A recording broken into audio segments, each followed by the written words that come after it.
അസ്സലാമു അലൈക്കും. വിമാനത്താവളത്തിലെ എല്ലാ നിയമ നടപടികളും കഴിഞ്ഞ് സുഹ്റ തൻ്റെ കൂടെയുള്ളവരുടെ കൂടെ പുറത്തേക്ക് നടന്നു. എല്ലാവരും പാർക്കിംഗ് ഏരിയയിൽ നിന്നും കിട്ടിയ വാഹനത്തിൽ വീട്ടിലേക്ക് മടക്കുന്നത് നോക്കി സുഹ്റ എയർപോർട്ടിന് പുറത്ത് നിരാശയോടെ നോക്കി. താൻ എങ്ങനെ എൻ്റെ വീട്ടിലേക്ക് എത്തിച്ചേരുമെന്ന ചിന്ത മനസ്സിനെ വല്ലാതെ അലട്ടുന്നതെന്നല്ലാതെ അതിനൊരു മാർഗം കണ്ടുപിടിക്കാൻ അവൾക്കായിട്ടില്ല. ഏകദേശം 80 കിലോമീറ്ററോളം ഇനിയും സഞ്ചരിക്കണം തൻ്റെ വീട്ടിലേക്കെത്താൻ. അതിനൊരു വാഹനം കിട്ടിയേ പറ്റൂ. ബസ്സിലാണെങ്കിലും പൈസ വേണ്ടേ? ചിന്തകൾ തലയിൽ വട്ടമിട്ട് പറക്കുന്ന സമയത്താണ് തന്നെ ആരോ പിറകിൽ നിന്ന് വിളിക്കുന്നതായി സുഹ്റക്ക് തോന്നിയത്. പിന്തിരിഞ്ഞു നോക്കിയപ്പോൾ കൂടെ യാത്രയിലുണ്ടായിരുന്ന ഒരാളാണ്. അവൾ നെറ്റി ചൊളിച്ചുകൊണ്ട് സംശയത്തോടെ അയാളെ നോക്കുന്നത് കണ്ടതും അയാൾ സംസാരിക്കാൻ ആരംഭിച്ചു. അല്ല, വീട്ടിലേക്ക് എങ്ങനെ പോകുമെന്ന് ആലോചിച്ച് നിൽക്കാണോ? വിരോധമില്ലെങ്കിൽ എൻ്റെ കൂടെ വന്നാൽ ബസ് സ്റ്റാൻഡ് വരെ ഞാൻ എത്തിക്കാം. ഞാൻ ഏതായാലും ഒരു ടാക്സി വിളിച്ചിട്ടുണ്ട്, പോരുന്നോ? സുഹ്റ ഒരു നിമിഷം എന്തു ചെയ്യുമെന്നറിയാതെ നിന്നു. പിന്നീട് ബസ് സ്റ്റാൻഡ് വരെയെങ്കിലും എത്താമല്ലോ എന്ന ചിന്തയിൽ വരാമെന്ന് തലകുലുക്കി സമ്മതിച്ചു.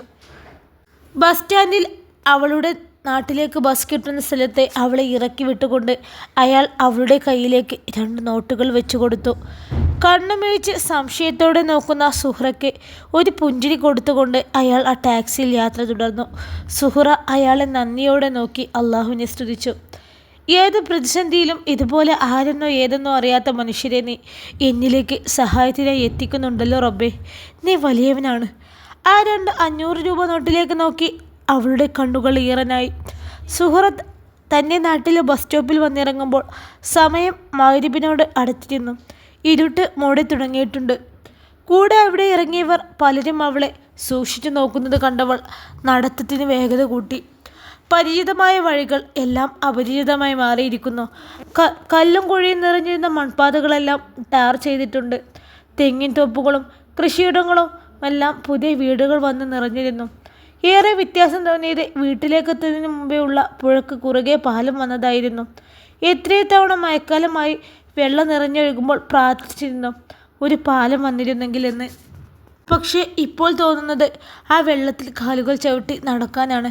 വെള്ളത്തിൻ്റെ തണുപ്പ് കാലിലും ഹൃദയത്തിലും നിറച്ച് സമ്മർദ്ദങ്ങൾ കുറയ്ക്കാനാണ്. എത്ര വേഗതയിൽ നടന്നിട്ടും സുഹ്റയ്ക്ക് വീട്ടിലേക്ക് എത്തിച്ചേരാൻ കഴിഞ്ഞില്ല. ഇനിയും ഒരുപാട് ദൂരെയാണെന്ന് തോന്നി. ഒരു മാറ്റവും വരാതെ തുടരുന്നത് കാട് മാത്രമാണെന്ന് തോന്നി അവൾക്ക്. അല്ല, അതിന് നല്ല മാറ്റമുണ്ട്. കാട്ടിലേക്ക് കയറാതിരിക്കാൻ വൈദ്യുതി വേലികൾ തീർത്തിരിക്കുന്നു. ഇരുട്ടായതുകൊണ്ട് തന്നെ വീടുകൾക്കുള്ളിൽ നിന്നും വെളിച്ചം കാണാം, നല്ല വെളിച്ചം. ഞാൻ പോകുന്നത് വരെ ഇവിടെയൊന്നും കറണ്ട് എത്തിയിട്ടില്ലെന്ന് സുഹ്റ ഓർത്തു. എൻ്റെ വീട്ടിലും വന്നു കാണും ഈ മാറ്റങ്ങൾ. ഇനി പൈസ ഇല്ലാത്തതിൻ്റെ പേരിൽ ഒരിക്കു മാത്രം ഈ ഭാഗ്യം നിഷേധിക്കപ്പെട്ടു കാണുമോ എന്ന ചിന്ത സുഹ്റയെ വലച്ചു.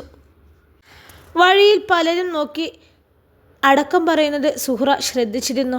രാത്രി ആയതിനാൽ ആരാണെന്ന് മനസ്സിലായിട്ടുണ്ടാവില്ല എന്ന് അവൾ മനസ്സിൽ കരുതി. വീടിൻ്റെ മുന്നിൽ എത്തിച്ചേർന്നപ്പോൾ സുഹ്റ ഒരു നിമിഷം ആ വേലിക്കരികിൽ നിന്നു. തൻ്റെ വീടിനെ ആകെ എന്ന് നോക്കി. പഴയ ഇടിഞ്ഞു വീഴാറായ വീടിൽ നിന്നും ഒന്ന് പുതുക്കി പണിതിട്ടുണ്ട്. ഉമ്മയുടെ പശുത്തൊഴുത്തിൻ്റെ സ്ഥാനം തൊടിയിലേക്ക് മാറിയിട്ടുണ്ട്. കുറച്ചുകൂടി വലുതായതുപോലെ. എല്ലാ വീട്ടിലെ പോലെയും വെളിച്ചം ഇവിടെയുമുണ്ട്. സുഹ്റയുടെ മനസ്സ് നിറഞ്ഞു. വേലി ചാടി വീടിൻ്റെ മുറ്റത്ത് കാലെടുത്ത് വെച്ചപ്പോൾ സുഹ്റയിൽ എന്തോ പരിഭ്രമമാണോ ഭയമാണോ അറിയില്ല, എന്തോ ഒരു വികാരം വന്ന് നിറയുന്നത് പോലെ. ശരീരമാകെ ചൂട് പിടിക്കുന്നു. എത്ര വർഷങ്ങൾക്ക് ശേഷമാണ് ഞാൻ എൻ്റെ വീടിൻ്റെ മുറ്റത്ത്, എൻ്റെ വേണ്ടപ്പെട്ടവർക്കരികിൽ. കയ്യിലെ കവറിൽ മുറുകെ പിടിച്ചുകൊണ്ട് അവൾ ഉമ്മറവാതിലിന് മുമ്പിൽ നിന്നു. വണ്ടിക്കൂലി കഴിഞ്ഞ് ബാക്കി പൈസ വന്നതിന് തൻ്റെ സഹോദരങ്ങൾക്കായി അവൾ വാങ്ങിയതായിരുന്നു കുറച്ച് മിഠായികൾ. അവന് സ്വപ്നം കണ്ടു കാണില്ലേ, ഗൾഫിൽ നിന്ന് മിത്താത്ത വരുമ്പോൾ കൊണ്ടുവരുന്ന പെട്ടി പൊട്ടിക്കുന്നതും അതിൽ നിന്ന് വരുന്ന മണം ആസ്വദിച്ചുകൊണ്ട് മിഠായും ഈത്തപ്പഴങ്ങളും സന്തോഷത്തോടെ കഴിക്കുന്നതും. ഇതെൻ്റെ ഇത്താത്ത കൊണ്ടുവന്നതാണെന്ന് പറഞ്ഞ് പേനയും പെൻസിലും ഒക്കെ കൂട്ടുകാർക്ക് കാണിച്ചു കൊടുക്കുന്നതുമെല്ലാം. പക്ഷേ ഇപ്പോൾ ഇതേ ഉള്ളൂ. അതും ആരോ കനിഞ്ഞു തന്ന പൈസക്ക് നാട്ടിൽ നിന്നും വാങ്ങി കുറച്ച് മിഠായികൾ. സുഹ്റ ഒരു നെടുവീർപ്പോടെ ഓർത്തു. നിർത്താതെ മിടിക്കുന്ന ഹൃദയത്തോടെ സുഹ്റ വാതിലിലേക്ക് നോക്കി വിളിച്ചു, ഉമ്മ. 2 പ്രാവശ്യം വിളിച്ചതിന് ശേഷം അവൾ അടങ്ങാത്ത ആഗ്രഹത്തോടെ പരിഭ്രമം നിറയുന്ന മനസ്സോടെ കാത്തിരുന്നു ആ വാതിലൊന്ന് തുറക്കാൻ. അവൾക്ക് കൈകാലുകൾ തളരുന്ന പോലെ തോന്നി. സന്തോഷത്തോടൊപ്പം എന്തോ ഒരു ഭയം കൂടി അവളെ മൂടുന്നത് പോലെ തോന്നി. അല്പസമയത്തിന് ശേഷം തൻ്റെ മുന്നിൽ തുറന്നു വന്ന വാതിലിലേക്ക് സുഹ്റ ആകാംക്ഷയോടെ നോക്കി. കണ്ണുകൾ നിറഞ്ഞു. തൊണ്ടക്കുഴിയിൽ എന്തോ വന്ന് നിൽക്കുന്നത് പോലെ, വാക്കുകളൊന്നും പുറത്തേക്ക് വരാത്തതുപോലെ. സന്തോഷത്തോടെ അകത്തേക്ക് കയറി കണ്ണുകളും മനസ്സ് നിറഞ്ഞുകൊണ്ട് വിളിച്ചു, ഉമ്മാ. കണ്ണുനീരുകൾക്കിടയിലും തെളിഞ്ഞു വന്ന പുഞ്ചിരിയോടെ അവൾ ആമിനമ്മയുടെ മുഖത്തേക്ക് ആകാംക്ഷയോടെ നോക്കി. പക്ഷേ സുഹ്റയെ വർഷങ്ങൾക്ക് ശേഷം കണ്ട സന്തോഷമോ അപ്രതീക്ഷിതമായി കണ്ടതിൻ്റെ മരവിപ്പോ ഒന്നുമല്ല ഉമ്മയുടെ മുഖത്ത്. മറ്റെന്തോ. അത് തന്നോടുള്ള ദേഷ്യമാണെന്ന് മനസ്സിലാക്കാൻ ഉമ്മയുടെ നാവിൽ നിന്നും വന്ന വാക്കുകളാണ് സുഹ്റയെ സഹായിച്ചത്. ഈ ആരുടെ കൂടെ പുറത്തേക്ക് പോയിട്ടാടേ ഈ ഇപ്പം ഇങ്ങോട്ട് വന്നത്? അന്നെ കൊണ്ടുപോയാൽ എന്നെ മടുത്തോ? ആരെ കാണാൻ ഇജ്ജ് ഇവിടെ നിൽക്കണത്? പോ പുറത്ത്, ഇവിടെ ആർക്കും എന്നെ കാണണ്ട. ഉമ്മയുടെ നാവിൽ നിന്ന് മുതിർന്ന വാക്കുകൾ സുഹ്റയെ കൊല്ലാതെ കൊന്നു. അവിടെ തന്നെ കിടന്ന് മരിച്ചുപോയെങ്കിൽ എന്നവൾ ഒരു നിമിഷം ആഗ്രഹിച്ചു പോയി. എന്തോ വലിയ ഭാരം വന്ന് നിറഞ്ഞുകൊണ്ട് തളർന്നു പോകുന്നു. ഒന്ന് കരയാൻ കണ്ണുനീർ പോലും ഇല്ലാതെ തൻ്റെ ശരീരം മരവിച്ചു പോയി എന്ന് സുഹ്റയ്ക്ക് തോന്നിപ്പോയി.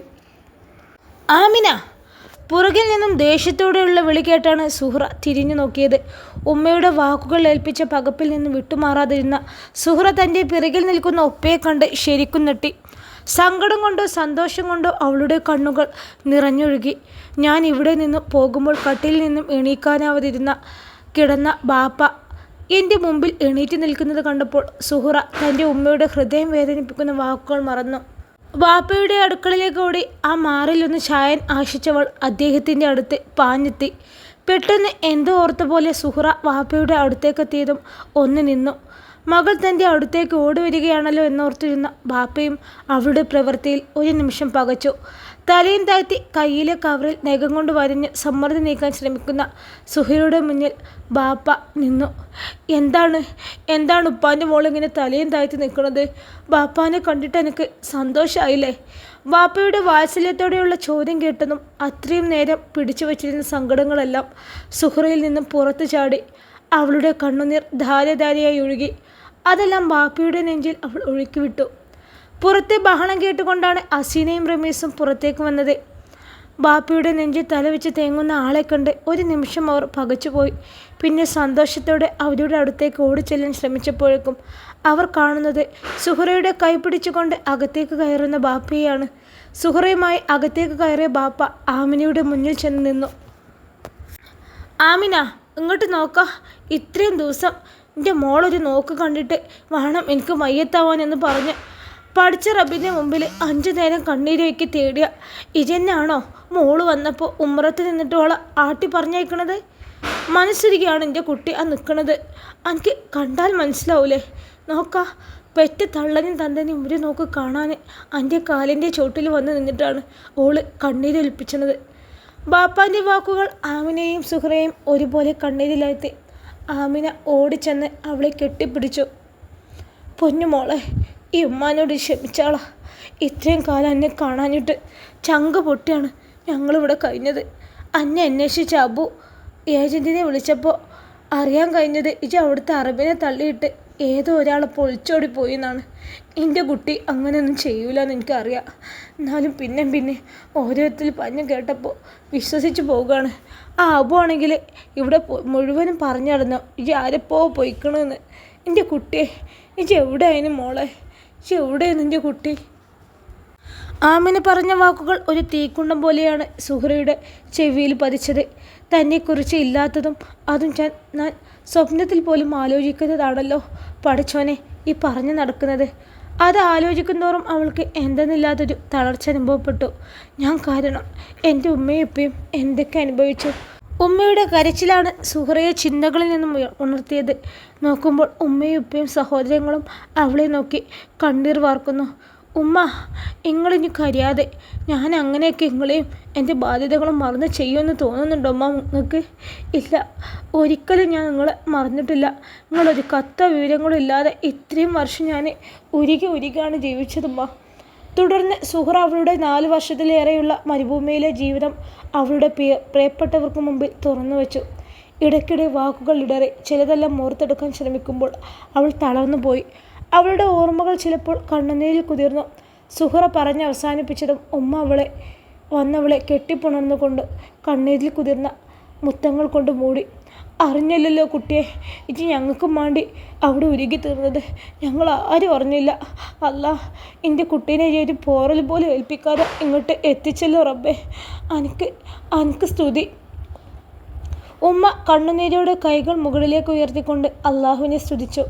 സുഹറയുടെ അനുഭവങ്ങൾ കേട്ട് തളർന്ന മനസ്സോട് ഉപ്പ ചുമതിൽ കൈത്താങ്ങി നിന്നു. കണ്ണുകൾ നിറഞ്ഞു. കരച്ചിലിൻ്റെ ശബ്ദം പുറത്തേക്കൊഴുകാൻ സമ്മതിക്കാതെ കയ്യിലുണ്ടായിരുന്ന തോർത്തെടുത്ത് വായിൽ പൊത്തിപ്പിടിച്ചു. താൻ തീർത്തും പരാജിതനായി പോയല്ലോ. ഞാൻ കാരണം, എൻ്റെ അസുഖം കാരണമാണല്ലോ എൻ്റെ കുട്ടിക്ക് ഇങ്ങനെ വിധി വന്നതെന്നായിരുന്നു ആ വൃദ്ധനായ പിതാവ് ചിന്തിച്ചത്. ഉമ്മയിൽ നിന്നും അടർന്നു മാറിക്കൊണ്ട് സുഹറ തൻ്റെ സഹോദരങ്ങളെ നോക്കി ഓരോ മൂലയിലും തല താഴ്ത്തി കണ്ണീർ വാർക്കുകയാണ് 3 പേരും. സുഹറ അവരുടെ അടുത്തേക്ക് ചെന്നതും റമീസിനെ ഒന്ന് തൊട്ടതും ഒരു പൊട്ടിക്കരിശിലൂടെ അവൻ അവളുടെ മാറിലേക്ക് ചാഞ്ഞു. സുഹറ അവരുടെ അടുത്തേക്ക് അനിയത്തിമാരെ കൂടി ചേർത്ത് പിടിച്ചു. അല്ലാ, ഇന്നെക്കാളും വളർന്ന് വലുതായല്ലോ 3 ആളും. എന്നിട്ടിപ്പോൾ കരിയേ, നാണല്ലല്ലോ നിങ്ങൾക്ക്. സുഹറ അവരെ തൻ്റെ ദേഹത്തിൽ നിന്നും അടർത്ത് മാറ്റി സന്തോഷത്തോടെ കണ്ണീർ തുടച്ചുകൊണ്ട് പറഞ്ഞു. ഇത് മറന്നുപോയി. ഇതാ മേടിച്ചോ. കുറച്ച് മുട്ടായാണ്, ഇപ്പോൾ ഇതേ ഉള്ളൂ. കുറേ സാധനങ്ങളൊക്കെ ആയിട്ട് നിങ്ങളടുത്തേക്ക് വരണമെന്ന് കരുതിയിരുന്നതാണ്. പക്ഷേ ഇപ്പോൾ ഇത് പിടിക്ക്. സുഹറ റമീസിൻ്റെ തലയിലൊന്ന് തലോടിക്കൊണ്ട് അവൻ്റെ കയ്യിൽ അവൾ മേടിച്ചു കൊണ്ടുവരുന്ന മിഠായിപ്പൊതി വെച്ചു കൊടുത്തു. ഞങ്ങൾക്കൊന്നും വേണ്ട ഇത്താത്ത, നിങ്ങൾ വന്നല്ലോ, അത് മതി. അവൻ ചിരിച്ചുകൊണ്ട് മറുപടി പറഞ്ഞു. ഉമ്മ, എനിക്കൊന്ന് കുളിക്കണം. മാറിടാൻ പോലും ഒന്നുമില്ലമ്മ. ഉമ്മാൻ്റെ ഒരു കുപ്പായം കിട്ടിയിരുന്നെങ്കിൽ. അവൾ പറയാൻ വന്നത് പകുതിക്ക് വെച്ച് നിർത്തിക്കൊണ്ട് ആമിനയെ നോക്കി. എൻ്റെ അമ്മാൻ്റെ കുട്ടി എന്തൊക്കെയാണ് പറയണത്? ഞാൻ തരൂല. എനിക്ക് എന്തുമാണെങ്കിലും ഈ ഉമ്മ തരും. നമുക്ക് അകത്തേക്ക് പോവാം, വാ. സുഹറയുടെ കൈയും പിടിച്ചുകൊണ്ട് ആമനയും അതിന് പിന്നാലെ കുട്ടികളും കയറി അകത്തേക്ക് പോകുന്നത് ഉപ്പ നോക്കി നിന്നു. തൻ്റെ മകളുടെ ഭാവി നാളെ മുതൽ എന്താവും? അവളെക്കുറിച്ച് ഈ നാട്ടിൽ പറഞ്ഞു നടക്കുന്നതൊക്കെ എൻ്റെ കുട്ടിയുടെ ചെവിയിലെത്തിയാൽ എങ്ങനെ സേക്കും മോള്? ഒരു 100,000 ചിന്തകൾ ആ പിതാവിൻ്റെ മനസ്സിൽ കയറിക്കൂടി. പിറ്റേ ദിവസം രാവിലെ തന്നെ സുഹറ ഉണർന്നത് അടുക്കളയിൽ നിന്നുള്ള ശബ്ദം ചെവിയിൽ വന്ന് പതിഞ്ഞപ്പോഴാണ്. ഒരുപാട് നാളുകളായി നഷ്ടപ്പെട്ട സുഖമുള്ള ഒരു ഉറക്കത്തിൽ നിന്നും ഉണരാൻ സുഹറയ്ക്ക് ഒട്ടും ഇഷ്ടമില്ലായിരുന്നു. പണ്ടുള്ള പോലെ 1ഉം 2ഉം അല്ല വീട്ടിൽ. 2 റൂമുകൾ കൂടി ഉണ്ടാക്കിയിട്ടുണ്ട് വീട്ടിൽ. അതിലാവും അനിയത്തിമാരും അനിയന്മാരും കിടക്കാറുള്ളതെന്ന് തോന്നുന്നു. ചെറിയ കുട്ടികളല്ലല്ലോ, എല്ലാവരും വലുതായില്ലേ, സുഹറ ഓർത്തു. പക്ഷേ ഇന്നലെ രാത്രിയിൽ ഞാനും അവരും ഒരുപാട് ആഗ്രഹിച്ചിരുന്നത് കൊണ്ടാണോ എന്തോ എല്ലാവരും വർഷങ്ങൾക്ക് ശേഷം ഒരുമിച്ച് ഒരു പായയിൽ പരസ്പരം കെട്ടിപ്പിടിച്ചാണ് ഉറങ്ങിയത്. നേരം പുലർന്നതൊന്നും ആരെയും കാണുന്നില്ല. സുഹറ മെല്ലെ എണീറ്റുകൊണ്ട് മുറ്റത്തേക്കിറങ്ങി. എത്രയോ നാളുകൾക്ക് ശേഷമാണ് നല്ലൊരു പുലരി കാണുന്നത്. ചെറിയ മഞ്ഞ് മൂടി കിടക്കുന്ന തേക്കിൻ മരങ്ങളെ നോക്കി ഒരുപാട് സമയം സുഹറ അവിടെ നിന്നു. പുൽനാമ്പുകളിൽ ഉറ്റി വീഴുന്ന മഞ്ഞുതുള്ളികൾ, ആ കാഴ്ചകളെല്ലാം സുഹറയുടെ കണ്ണും മനസ്സും നിറച്ചു. ഉമ്മയെ വിളിച്ചുകൊണ്ട് സുഹറ അടുക്കളയിലെത്തി. അവിടെ സംസാരങ്ങൾ കേൾക്കാം. ആരോ വന്നിട്ടുണ്ടെന്ന് തോന്നി സുഹറയ്ക്ക്. പാല് മേടിക്കാൻ വന്നവരാരെങ്കിലും ആവും എന്ന് കരുതി സുഹറ അടുക്കളവാതിൽ നിന്നും പുറത്തേക്കിറങ്ങി. സുഹറയെ കണ്ടതും ഉമ്മയും അവിടെ കൂടി നിൽക്കുന്ന 2-3 സ്ത്രീകളും പെട്ടെന്ന് സംസാരം നിർത്തി. സുഹറ പരിചയഭാവത്തിൽ ഒന്ന് ചിരിച്ചു. തന്നെ കണ്ട് സംസാരം നിർത്തിയപ്പോൾ തന്നെ അവരുടെ സംസാര വിഷയം താനായിരിക്കുമെന്ന് സുഹറയ്ക്ക് മനസ്സിലായി. എന്തൊക്കെ താത്ത വിശേഷം? സുഖം ഞങ്ങൾക്കൊക്കെ? സുഹറ അവരോട് ഒരു ചെറു ചിരിയോട് ചോദിച്ചു. തന്നെ നാട്ടുകാരോടും പരിചയക്കാരോടും സംസാരിക്കാൻ കഴിയുന്നതിൻ്റെ സംതൃപ്തിയോടെയാണ് സുഹറ അത് അന്വേഷിച്ചത്. പക്ഷേ അവളുടെ മുഖത്ത് അടി കിട്ടിയതുപോലെയുള്ള ഉത്തരം സുഹറയെ നന്നായി വേദനിപ്പിച്ചു. ഞങ്ങൾക്കൊക്കെ സുഖം തന്നെ. എനിക്കല്ലേ ഇപ്പോൾ സുഖം? ഗൾഫുകാരനെ ഒരു പുതിയാപ്പിളിനെ തന്നെ എനിക്ക് കിട്ടിയില്ലേ? അല്ല, അയാൾ വന്നില്ല എൻ്റെ കൂടെ? കുട്ടികളൊക്കെ ആയ സുഹറ? അവരുടെ ചോദ്യത്തിന് സുഹറ തളർന്നുപോയി. സ്വന്തം മാനം അവർക്കൊക്കെ മുമ്പിൽ അടിയറവ് വെച്ചതുപോലെ തോന്നി സുഹറയ്ക്ക്. അവൾ അവരെയെല്ലാം ഒന്ന് നോക്കി. എല്ലാവർക്കും എൻ്റെ ഉത്തരം അറിയാൻ ധൃതിയുണ്ട്. താടിയിൽ കൈത്താങ്ങിയുള്ള അവരുടെ നൃത്തം കണ്ടാൽ തന്നെ മനസ്സിലാവും. സുഹറ ഉമ്മയെ നോക്കി തലയും താത്തി നിൽക്കുകയാണ്. ഉമ്മ എന്ത് ചെയ്യാൻ? ഉമ്മ എന്ത് പറയാൻ? ഉമ്മയുടെ നിസ്സഹായിയാണ്.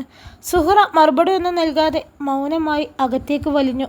ഉത്തരമില്ലാത്ത അല്ലെങ്കിൽ സത്യസത്യമായ ഉത്തരം നൽകിയാലും നുണകൾ വിശ്വസിക്കാൻ ഇഷ്ടമുള്ളവരുടെ അടുത്ത് മൗനം തന്നെയാണ് നല്ലത്. ഓൾ മാപ്പിളിനെയും കുട്ടികളെയൊക്കെ ഇട്ടറിഞ്ഞ് പോന്നതാണോ ആമിന? സുഹ്റ അകത്തേക്ക് പ്രവേശിക്കുമ്പോഴും അവരുടെ സംശയങ്ങൾ അവസാനിച്ചിട്ടില്ലായിരുന്നു. ഉമ്മ അതിന് എന്തൊക്കെയോ ഉത്തരവ് നൽകുന്നുണ്ട്. സുഹ്റയ്ക്ക് മറുപടി കൊടുക്കാൻ പാടുപെടുന്ന ഉമ്മയുടെ ഉത്തരങ്ങൾ കേട്ട് സുഹ്റയ്ക്ക് ചിരിയാണ് വന്നത്. സമയം ഈ നാട്ടിൽ ഇനി തൻ്റെ ജീവിതത്തിൽ ഉത്തരമില്ലാത്ത കുറേ ചോദ്യങ്ങളുടെ കൂടെ ആയിരിക്കുമെന്ന് സുഹ്റ മനസ്സിലാക്കി. സംസാരത്തിനിടയിൽ ഉമ്മയിൽ നിന്നും അവരുടെ പ്രിയ കൂട്ടുകാരി മുംതാസ് വീട്ടിലുണ്ടെന്നറിഞ്ഞ് സുഹ്റ അവരുടെ വീട് ലക്ഷ്യമാക്കി നടന്നു. ഒരുപാട് മാറ്റങ്ങൾ സംഭവിച്ചിട്ടുണ്ട് നാട്ടിൽ. മുംതാസുവിൻ്റെ വീട്ടിലേക്ക് ഒരു തോട് ചാടിക്കടന്നാൽ മതിയായിരുന്നു, എത്തുമായിരുന്നു. ഞാനും മുംതാസും എത്രയോ തവണ തോടിൻ്റെ ഒരു ഭാഗത്ത് നിന്ന് അങ്ങോട്ടും ഇങ്ങോട്ടും ചാടി കളിച്ചിരിക്കുന്നു. തോട്ടിൽ എത്രയോ തവണ മീൻ പിടിച്ച് കളിച്ചിട്ടുണ്ട്. ഈ തൊടിയിലെയും ഓടിച്ചാടി നടന്ന് കൊക്കയും ചാമ്പയും നെല്ലിയും മാങ്ങയും അങ്ങനെ എല്ലാം പറിച്ചു കഴിച്ച് നടന്നതും സുഹ്റ ഓർത്തെടുക്കാൻ ശ്രമിച്ചു. അതെല്ലാം ഓർക്കുന്തോറും സുഹ്റയിൽ മനോഹരമായൊരു പുഞ്ചിരി വിരിഞ്ഞു. ഇന്ന സ്ഥാനത്ത് റബ്ബർ മരങ്ങൾ തിങ്ങി നിൽക്കുന്ന ഇടം, ചുറ്റും വേലിയടിച്ചുകൊണ്ട് നടവഴി പോലും ഇല്ല. അതെല്ലാം ഓർമ്മകൾ മാത്രമായി മനസ്സിൽ സൂക്ഷിച്ചു വെക്കാം. അത്രേ പറ്റൂ. ആ മനോഹരമായ കാലത്ത് ജീവിക്കാൻ കഴിഞ്ഞത് ഭാഗ്യം. ഓരോന്നോർത്തുകൊണ്ട് പുതിയ വഴികൾ തേടി കണ്ടുപിടിച്ച് സുഹ്റ മുംതാസിൻ്റെ വീടിൻ്റെ ഉമ്മറത്തെത്തിയപ്പോൾ ഒരാളെയും കണ്ടില്ല. ഉച്ചതിരിഞ്ഞ് ഉറക്കത്തിലാവുമെന്ന് കരുതി തിരിച്ചു നിരാശയോടെ പോരാൻ ഒരുങ്ങുമ്പോഴാണ് ഉമ്മറവാതിൽ തുറക്കുന്ന ശബ്ദം അവൾ കേട്ടത്. വാതിൽ തുറന്ന് പുറത്തു വന്ന മുംതാസിനെ കണ്ടതും സുഹ്റ ഒരു നിമിഷം അതിശയിച്ചു. ഈർക്കിളി പോലെ ഇരുന്നവൾ തടിച്ചിരിക്കുന്നു. വയറൽപ്പം വീർത്തിരിക്കുന്നത് കണ്ടതും സുഹ്റ അവൾ ഗർഭിണിയാണെന്ന് മനസ്സിലാക്കി. കയ്യിൽ ഒരു കുഞ്ഞിനെയും എടുത്തിട്ടുണ്ട്. അവളുടെ സൗഭാഗ്യങ്ങൾ കണ്ടതും സുഹ്റയ്ക്ക് സന്തോഷമായി. മുറ്റത്ത് ചിരിയോടെ നിൽക്കുന്ന സുഹ്റയെ കണ്ടതും മുംതാസ് ഒരു നിമിഷം മരവിച്ചു പോയി. ഒരു നിമിഷം സുഹ്റയെ നോക്കി നിന്ന ശേഷം അവൾ ഓടിച്ചെന്ന് കെട്ടിപ്പിടിച്ചു. സന്തോഷത്താൽ രണ്ടുപേരുടെയും കണ്ണുകൾ നിറഞ്ഞു. സന്തോഷവും പരിഭവങ്ങളും മൗനമായി. പ്രിയ കൂട്ടുകാരിയോടൊത്ത് കണ്ണുനീരായി അവർ പങ്കുവെച്ചു. മുംതാസ് അവളെ കൈപ്പിടിച്ച് അകത്തേക്ക് കൊണ്ടുവന്നു. മുംതാസ് അവളുടെ വിശേഷങ്ങൾ കേൾക്കാൻ വേണ്ടി ഇറയത്തെ പടികളിലിരുന്നു. അങ്ങോട്ടേക്ക് കുറുമ്പ് കാട്ടി വന്ന കുഞ്ഞു ചെക്കനെ പിടിച്ച് സുഹ്റയുടെ മടിയിൽ ഇരുത്തി കൊടുത്തു. എൻ്റെ കൂട്ടുകാരിയുടെ കുഞ്ഞ്. അവനെ ഒന്നുയർത്തി ആ കുഞ്ഞു കവളുകളിൽ സുഹ്റ ഉമ്മ വെച്ചു. അവനും തിരിച്ച് സുഹ്റയുടെ കയറ്റിൽ ചുറ്റിപ്പിടിച്ചുകൊണ്ട് അവളുടെ കവളിൽ ഉമ്മ കൊടുത്തു. കുറുമ്പൻ ചെക്കൻ മുളച്ചുകൊണ്ടിരിക്കുന്ന കിന്നരി പൊള്ളുകൾ കൊണ്ട് സുഹ്റയുടെ കവളിൽ ആയത്തിലൊന്ന് കടിച്ചു. ഒന്ന് വേദനിച്ചെങ്കിലും അവൻ്റെ സന്തോഷം കണ്ട് സുഹ്റയ്ക്ക് സന്തോഷം തോന്നി. കണ്ണുകൾ നിറഞ്ഞു വന്നു. അവനെയും മടിയിലിരുത്തി സുഹ്റ മുംതാസുവിനോട് വിശേഷങ്ങൾ പങ്കുവെച്ചു കൊണ്ടിരിക്കുന്നതിനിടയിൽ പെട്ടെന്ന് മടിയിലിരിക്കുന്ന കുഞ്ഞിനെ ആര് തട്ടിപ്പറിച്ചെടുത്തു. പെട്ടെന്നുണ്ടായ സംഭവത്തിൽ സുഹ്റയും മുംതാസും ഒരുപോലെ അമ്പരന്നു. കുഞ്ഞ് ആദ്യോടെ കരയാൻ തുടങ്ങി. മുംതാസിൻ്റെ ഉമ്മയാണ്. അനിഷ്ടത്തോടെ തന്നെ നോക്കി നിൽക്കുന്ന അവരെ കണ്ടതും സുഹ്റ ഒന്ന് പേടിച്ചുകൊണ്ട് പുഞ്ചിരിച്ചു. അത് കണ്ടതും അവർ മുഖം തിരിച്ചുകൊണ്ട് അകത്തേക്ക് കയറിപ്പോയി. കുഞ്ഞെപ്പോഴും കരയുന്നുണ്ട്. അത് കേട്ടതും മുംതാസ് ഇപ്പോൾ വരാമെന്നും പറഞ്ഞ് അകത്തേക്ക് പോയി. അകത്തു നിന്നുള്ള ബഹളത്തിനിടയിൽ താൻ ഇവിടെ വന്നത് മുംതാസിൻ്റെ ഉമ്മാക്ക് ഇഷ്ടമായിട്ടില്ല എന്നുള്ളത് മനസ്സിലാക്കിയ സുഹ്റ തിരിഞ്ഞു നടക്കാൻ തുടങ്ങി. പക്ഷേ സുഹ്റ ഒരു നിമിഷം അകത്തെ ബഹളത്തിനിടയിൽ കേട്ട വാക്കുകളിൽ അവിടെ തന്നെ മരവിച്ചു നിന്നു. എന്തൊരു പണിയാണ് നിങ്ങൾ കാണിച്ചത്? ഓൾ ഇനിയും കുട്ടീനെ കാണാനുള്ള പൂതി കൊണ്ട് വന്നതല്ലേ? നിങ്ങൾ എന്തിനാ കുട്ടീനെ തട്ടിപ്പറിച്ചു കൊണ്ടുവന്നത്? ഇജ് മുണ്ടാണ്ട് നിന്നു മുംതാസേ. എന്തറിഞ്ഞിട്ടാണ് ഇജ് പറയണത്? ഓൾക്കേ ഗൾഫിൽ എന്തായാലും ജോലിയെന്ന് എനിക്കറിയോ? വേശ്യപ്പണി. ഈ നാട്ടിൽ മൊത്തം പാട്ടാണ്. ഒരു വേശ്യൻ്റെ കയ്യിൽ കുട്ടീനെ വെച്ച് കൊടുത്ത അതിന് തല്ലാൻ ആളില്ലാഞ്ഞിട്ടാണ്. ഉമ്മ നിങ്ങളൊന്ന് മുണ്ടാണ്ടിക്കി. ഓള് പുറത്തുണ്ട്. ആരെങ്കിലും എന്തെങ്കിലും പറഞ്ഞു എന്ന് കരുതി ഓൾ അങ്ങനെയൊന്നും ചെയ്യൂല. ഞമ്മക്കറിയില്ല ഓളെ. ഇനി മേലാൽ നിങ്ങളെ വായന ഇങ്ങനത്തെ വർത്താനം ഉണ്ടായാലുണ്ടല്ലോ. മുംതാസ് ദേഷ്യത്തോടെ പറഞ്ഞ് ഉമ്മറത്തേക്ക് ചെന്നപ്പോഴേക്കും അവിടെ സുഹ്റ ഇല്ലായിരുന്നു. മുംതാസിൻ്റെ ഉമ്മയുടെ വായിൽ നിന്നും കേട്ട വേശ്യ എന്ന വാക്ക് സുഹ്റയെ വളരെയധികം പിടിച്ചു കുലുക്കി. പഠിച്ചവനെ മറന്നുകൊണ്ട് ഒരു കാര്യം ഇത്രയും കാലം ചെയ്തിട്ടില്ല. എന്നിട്ടും അവളുടെ മനസ്സ് ചിന്തകൾ കൊണ്ട് കൂമ്പാരമായപ്പോൾ മനസ്സിൽ ആശ്വാസം കിട്ടാൻ വേണ്ടി അവൾ ആ കാട്ടിലേക്ക് കയറി. എന്നും എൻ്റെ സങ്കടങ്ങൾ ഈ കാടിന് നടുവിലെ പാറപ്പുറത്തിരുന്ന് കണ്ണുനീരായി ഒഴുക്കി വിട്ടിട്ടേ ഉള്ളൂ. ഭാഗ്യം. ആ കാടിനും പാറക്കും മാത്രം മാറ്റമില്ല, മനുഷ്യന് മാത്രമാണ് മാറിയത്.